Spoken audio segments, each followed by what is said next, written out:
Russia വീണ്ടും ഉക്രൈനിൽ വൻതോതിലുള്ള drone missile ആക്രമണം നടത്തി. ഉക്രൈന്റെ ഊർജ്ജ അടിസ്ഥാന സൗകര്യങ്ങളെയും താമസ മേഖലകളെയും ലക്ഷ്യമിട്ടുള്ള ആക്രമണത്തിൽ നിരവധി പ്രദേശങ്ങൾ ഇരുട്ടിലായി. കീവ് അടക്കമുള്ള നഗരങ്ങളിൽ വൈദ്യുതി വിതരണത്തിലും കുടിവെള്ള വിതരണത്തിലും ഗുരുതരമായ തടസ്സം നേരിട്ടതായി അധികൃതർ അറിയിച്ചു.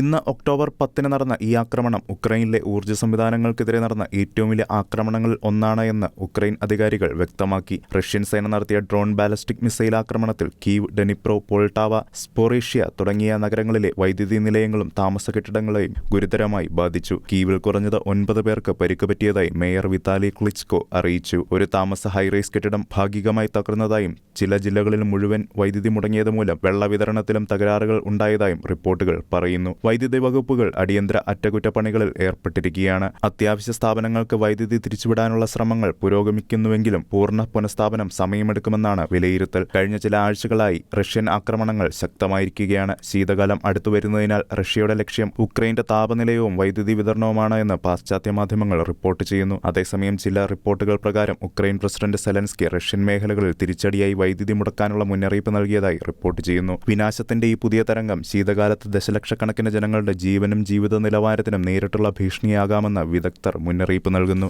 International desk, Shekinah news.